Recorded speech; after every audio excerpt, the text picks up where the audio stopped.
సంఘటనలు ఇలాంటి జరిగినాయి. డెసిక్రేషన్ ఆఫ్ టెంపుల్స్, దేవాలయాలు కావచ్చు, దేవాలయ పరిసర ప్రాంతాలు, దేవాలయాలు అపవిత్రం చేయటం. ఎక్కడ కూడా ఒక్కరి నేను నిర్ణయం తీసుకున్న దాఖలాలు ఎక్కడా లేవు. ఇలాంటి నేపథ్యంలో కూడా ప్రత్యేకించి జనసేన నుంచి కానీ మేము ఎక్కడ చాలా దాన్ని పొలిటికల్గా కానీ దాని ఒక మైలేజ్ వస్తుందేమో, దాని ఒక ఎమోషనల్ ఓట్ బ్యాంక్, అసలు ఆ నిర్ణయం ఎప్పుడు తీసుకోలేం. పదే పదే చెప్పాం, కరెక్షన్ చేశాం తప్ప. అంత నిబద్ధత పాటించిన మేము స్వామివారి పాదాల చెంత రక్షింపబడ్డ గౌరవ ముఖ్యమంత్రి నారా చంద్రబాబు గారు కానీ చాలా జాగ్రత్తగా అప్రమత్తతోనే మాట్లాడతాం, చాలా జాగ్రత్తగా మాట్లాడతాం. ఎన్డీఏ సమావేశంలో మా అందరినీ ఉద్దేశించి మేమందరం కూర్చొని మాట్లాడే సమయంలో NDDM, national dairy development board, ఈ రిపోర్టు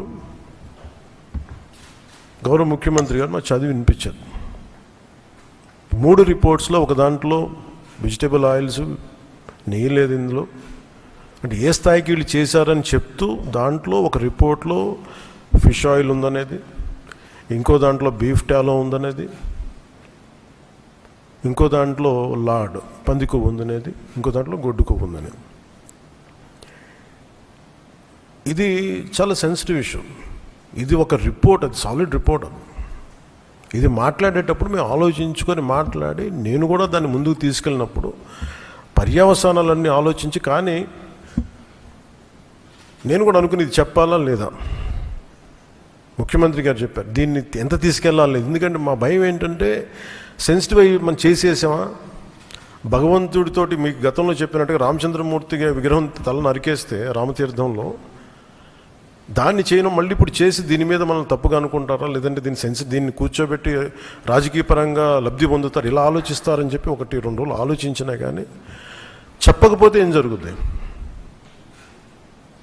రేపొద్దున మీ అందరికీ తెలిసి కూడా మీరు ఎందుకు మాట్లాడలేదు, అదొక ప్రశ్న ఉంటుంది. అందుకని దాన్ని మాట్లాడాల్సి వచ్చింది. ఎందుకంటే ఆల్రెడీ మేము గవర్నమెంట్ ఫామ్ అయ్యాం, 5 years మేమే ప్రభుత్వంలో ఉంటాం. ఇది లాస్ట్ 6 నెలల్లో ఏదైనా ఉందంటే ఒక మేము ఇలాంటి ఏదైనా చేసాం ఒక అర్థం ఉంటుంది. వచ్చిన 2 నెలలు మాకు ఏం అవసరం ఉంది, 5 years ఈ ప్రభుత్వమే ఉంటుంది. ప్రజలు ఎన్నుకున్నారు. ఇది తీసుకెళ్ళకపోతే తప్పు అవుద్ది.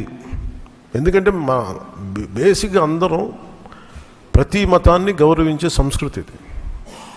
ఈ దేశంలో హైందవ సంస్కృతి లేకపోతే మిగతా సంస్కృతులు లేవు. అలాంటి హైందవ సంస్కృతి మీద ఇంత అపవిత్రం జరిగినప్పుడు, వీళ్ళు రిపీటెడ్గా చేస్తున్నప్పుడు ఇది చెప్పాలా లేదా అని కూర్చొని చాలా తర్జనలు పడి, నాకు పర్సనల్గా గిల్ట్ ఉండి, అరే మనం ఇంత కళ్ళ ముందు ఇంత రిపోర్ట్ మాట్లాడకపోవటం అని చెప్పి చేసిన తర్వాత తద్వారా మీ అంశాలు తెలుసు. అది సుప్రీంకోర్టు దాకా వెళ్ళింది. కొంతమంది మీరు ఇట్లా అన్నారు, లారీకి లబ్ధన్నారు, మాకేం పోతే 5 సంవత్సరాలు మేమే ఉంటాం, మాకు ఆ భయాలు లేవు. కానీ దీన్ని కరెక్ట్ చేయకపోతే ఎందుకు మాకు ఉంది అంటే దీనికి నేపథ్యం అసలు వీళ్ళని మీరు ఎగ్జామిన్ చేయాలి. ఈ సమావేశం ద్వారా ప్రజలందరూ కూడా మేము ఏం ఎగ్జామిన్ చేస్తున్నామంటే వీళ్ళు ఎలాంటి పరంపర నుంచి వచ్చారు, వారసత్వం ఏంటి వీళ్ళకి. వీళ్ళు భగవంతుడి మీద పగబట్టారు. వీళ్ళు ఏడుకొండల స్వామి మీద పగ ఉంది. అది ఈరోజు పగ కాదు, ఏం పగో నాకు అర్థం కాదు. అది 7 కొండలు అంటాం. 7 కొండలు ఎందుకు, నీకు 2 కొండలు చాలు. భగవంతుడి మీద పగ ఏంటి ఎవరికైనా? వ్యక్తిగతంగా వర్గాల మీద పగ ఉండొచ్చు, ప్రత్యర్థి మీద పగ ఉండొచ్చు, కానీ విచిత్రంగా వీళ్ళు భగవంతుడి మీద పగబట్టారు. మేము ఆ కోణం నుంచి నాకు అనిపించింది దీన్ని కరెక్ట్ చేయాలి, ఇది చెప్పాలి. ఇది నేను ఎందుకంటే నేను మాట్లాడేటప్పుడు మేము చాలా ఒళ్ళు దగ్గర పెట్టుకొని మాట్లాడతాం. ఎందుకంటే వీల్ ఫేస్ ద కాన్సిక్వెన్స్ మాకు తెలుసు. ఉదాహరణకి మీకు అయోధ్య రామ మందిరం నిర్మాణానికి ఈ దేశం ఎంత తల్లడిల్లిపోయింది, ఎంత కదిలింది, ఎన్ని గొడవలు జరిగినాయి. ఇలాంటి దీనికి కూడా వీళ్ళు పంపించిన దాదాపు 1,00,000 లడ్డూలు ఇవన్నీ కూర్చోబెట్టి ఇన్ఫర్మేషన్ తీసుకుంటామంటే ఒకటి అసలు ఏం జరిగింది అన్నీ మొన్న వీళ్ళు చెప్పిన రిపోర్ట్లోనే దాంట్లో యానిమల్ కొవ్వు లేదంటున్నారు. సరే, ఫర్ ఎగ్జాంపుల్ నేను ఒక ఆర్గ్యుమెంట్ సేక్ అన్ని రిపోర్ట్స్లో కూడా ఎక్కడ కూడా ఈ నెయ్యిలో నెయ్యి లేదు. 59,70,000 పైచిలుకు కిలోలు 59,70,000 కిలోల నెయ్యి మీరు ఇది ఈ కల్తీ అసలు కల్తీ నెయ్యి అనకూడదు దీన్ని, కల్తీ వనస్పతి, కల్తీ పామాయిల్ అనాలి దీన్ని. ఇవి దీంతో కలిపి ఇన్ని కోట్ల లడ్డూలు చేసిన తర్వాత దాంట్లో 1,00,000 లడ్డూలు అక్కడ కూడా పంపించారు, అయోధ్య కూడా పంపించారు. వీటి నేపథ్యం మొత్తం రిపోర్ట్స్ అన్నీ వచ్చిన తర్వాత ఈ నెయ్యిలో ఎక్కడా కూడా 59,70,000 ఇక్కడ లడ్లు దీనికి సంబంధించింది వీళ్ళు అనుకున్న సోకాళ్ళు నెయ్యి సప్లై చేసి దాంట్లో ఆన్ రికార్డ్ 58 లక్షల పామ్ ఆయిల్ దానికి సంబంధించిన ప్లాంట్ బేస్డ్ అన్నీ దొరికినాయి. అవి కాకుండా 1,70,000 నుంచి దాదాపు 2 లక్షల వరకు కెమికల్స్ దొరికినాయి. ఇవి ఆన్ రికార్డ్ వాళ్ళు కొన్నట్టు. మీకు టీటీడీకి మేము ఇన్ని లక్షలు 59 లక్షల పైచీలకు నెయ్యి సప్లై చేసామంటే ఆ పర్టికులర్ కంపెనీ 58 లక్షల పైచీలకు వీళ్ళు మనకి పామ్ ఆయిల్ దానికి సంబంధిత అన్నీ కొన్నారు. అలాగే 1,70,000 ఈ కెమికల్స్ కొన్నారు. ఇవన్నీ చాలా ఆన్ రికార్డ్ దొరికారు. ఎక్కడా కూడా సిబిఐ కానీ ఎక్కడ క్లీన్ చిట్ ఇవ్వలేదు. క్లీన్ చిట్ ఎక్కడ ఇవ్వలేదు. వాళ్ళు వెరీ క్లియర్ కట్గా చెప్పింది ఈ నెయ్యిలో పూర్తిగా ఇది ప్లాంట్ బేస్డ్, అంటే దీంట్లో నెయ్యి మన పాల నుంచి పాల కొవ్వు నుంచి రావాల్సింది, దీంట్లో ఇది లేదు. చాలా చాలా స్పష్టంగా అది చెప్పారు. మిగతాయి మేము నిర్ధారించలేకపోతాం, మా దగ్గర ఇన్ఫర్మేషన్ లేదనేది ఒక రిపోర్ట్ వాళ్ళు చెప్పింది. అలాగే national dairy development board very క్లియర్గా చెప్పింది దీంట్లో ఫిష్ ఆయిల్, అలా గొడ్డు కొవ్వు, పంది కొవ్వు, ఇవన్నీ లార్డ్ మన ఇంగ్లీష్ పదాలతో ఇవి ఉండే అవకాశాలు ఉన్నాయి. చాలా స్పష్టంగా వాళ్ళు ఇచ్చారు.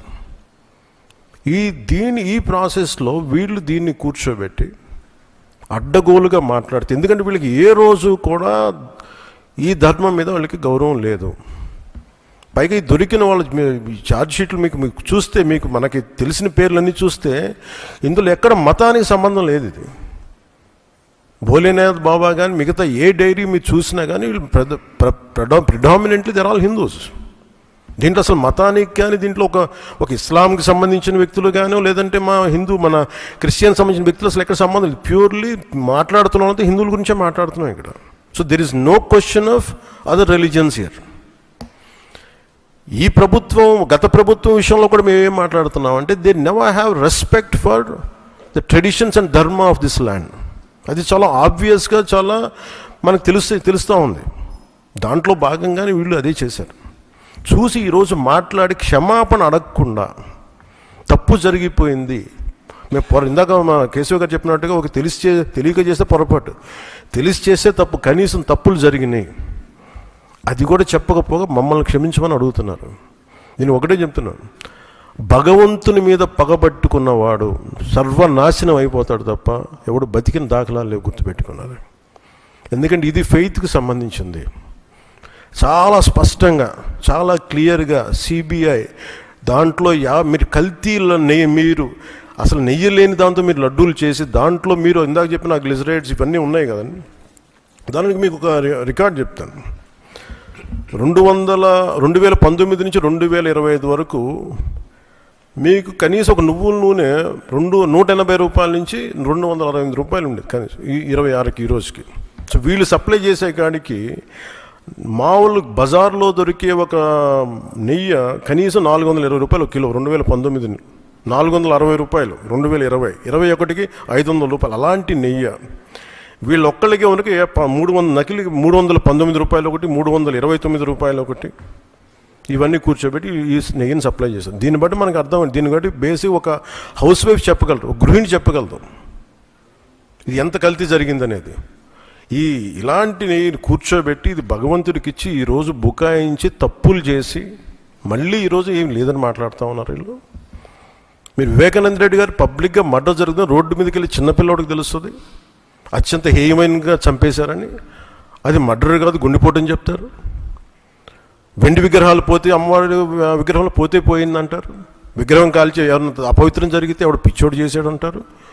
ఈరోజు కల్తీ జరిగింది మాట అసలు కల్తీ లేదు, ఇది పూర్తిగా మాకు క్లీన్ చిట్ ఇచ్చిందంటారు. దీన్ని బట్టి మనం అందరం అర్థం చేసుకోవాల్సింది ఇది వీళ్ళకి దీని మీద గౌరవం లేదు. వీళ్ళకి 7 కొండల వాడికి 2 కొండలు చాలు అన్న ఆలోచన విధానం నుంచి పుట్టిన వాళ్ళు ఈరోజు ఏ స్థాయికైనా దిగజారగలరో ఇది చాలా ప్రస్ఫుటంగా మనందరికీ తెలియజేస్తూ ఉంది.